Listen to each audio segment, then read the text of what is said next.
Okay, no judgment.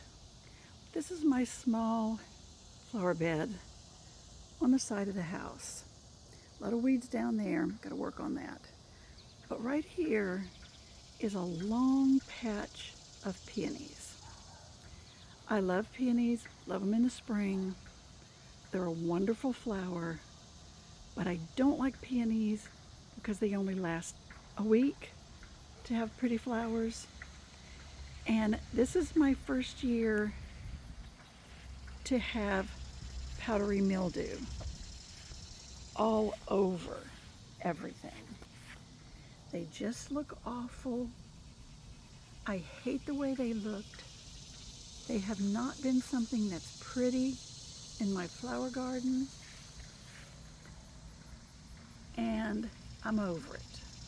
I'd rather plant something that would look pretty and stay pretty all the year, or at least give me, for this look,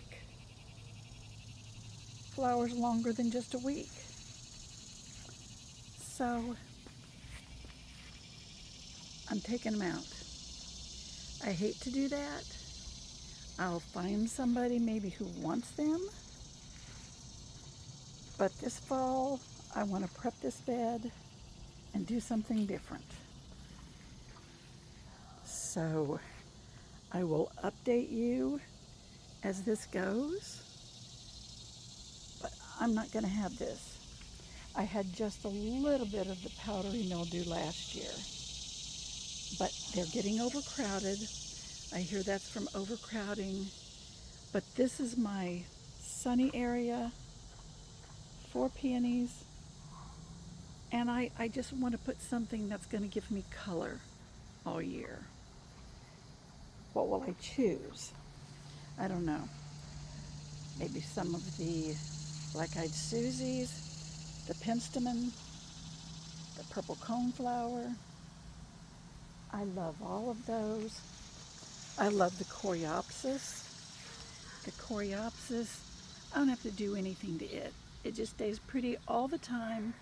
You don't have to water it. You don't have to do anything. I want that. So I am just going to rip them out.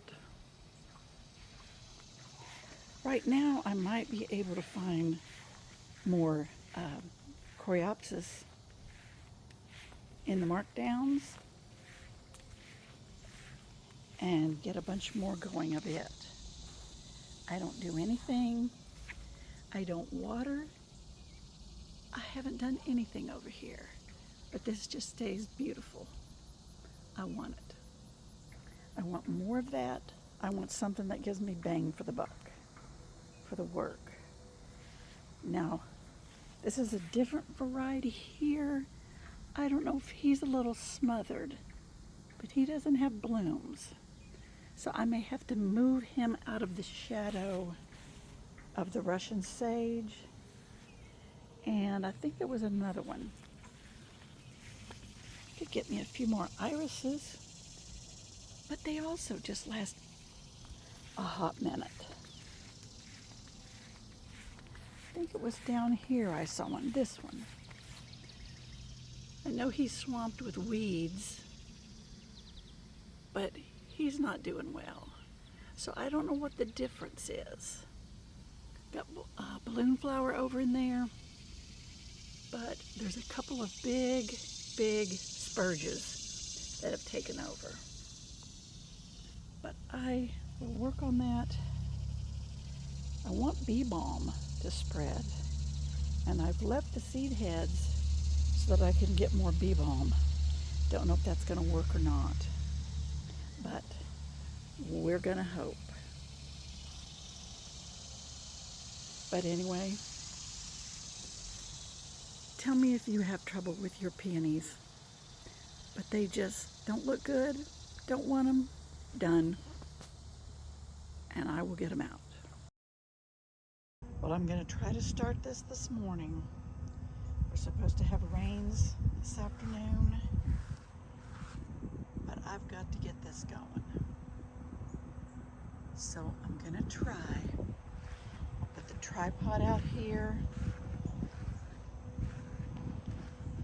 and maybe prop it with a brick and see if this can be done.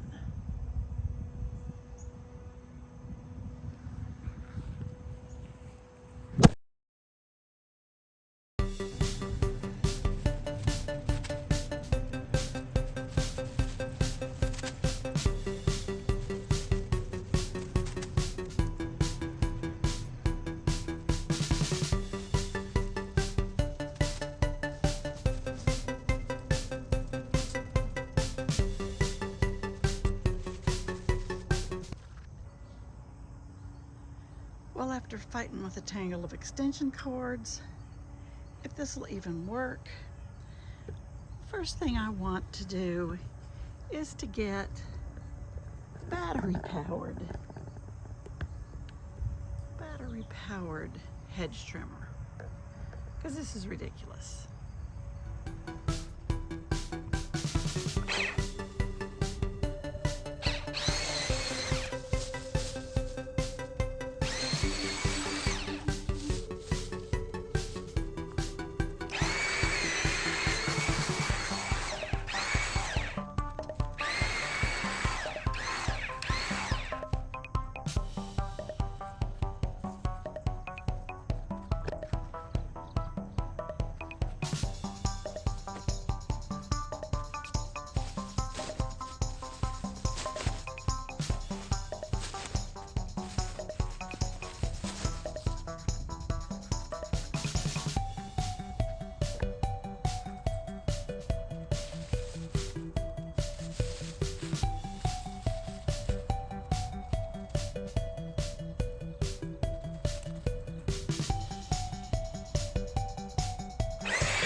Now, it took a lot less time than I thought it would to get that work done.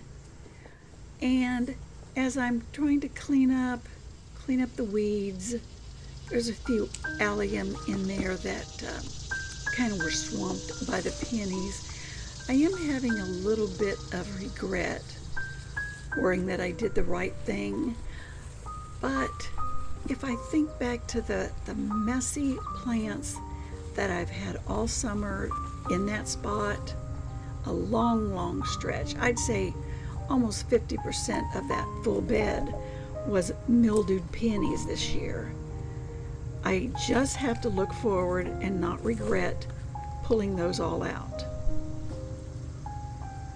And I can't blame the people who didn't want the mildewed peonies, because even though it's supposedly not contagious, it's probably not something they want in their garden and wouldn't want to risk it possibly spreading.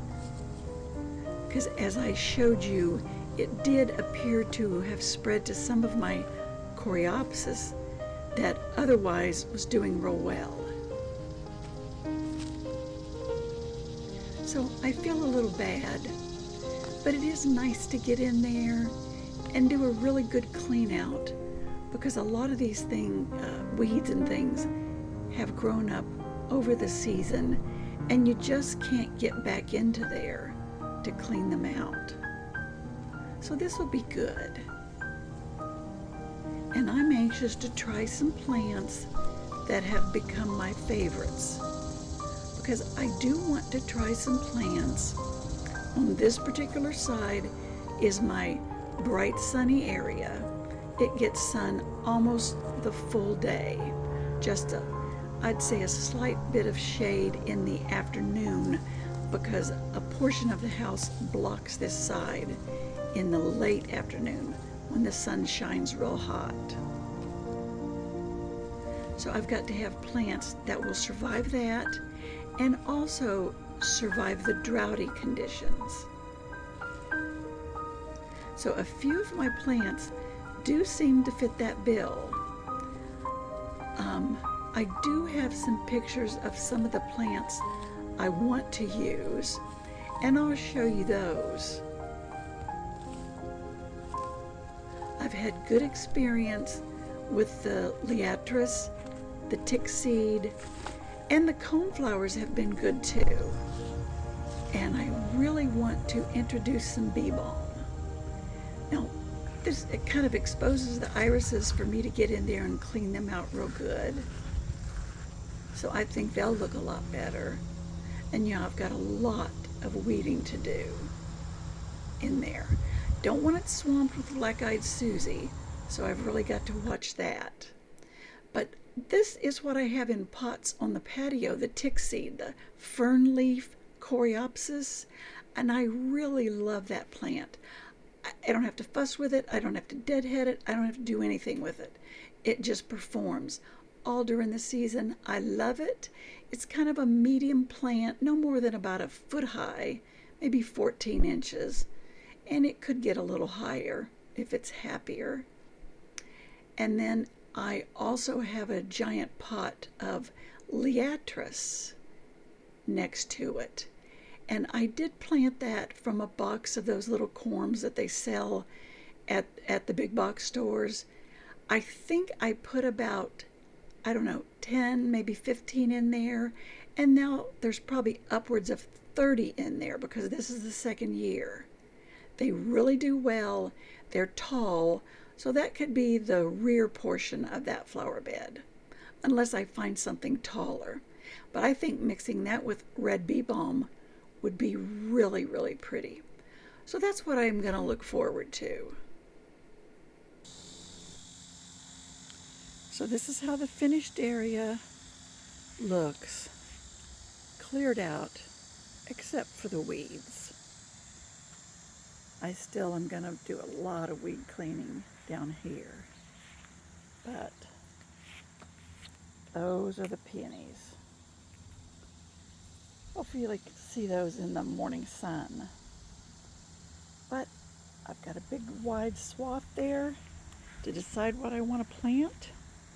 And of course it's going to be tall in the back, medium, and short. So that's what we're going to do through fall, and then of course again next spring. But that'll be on some of my next videos. So I'll see you then.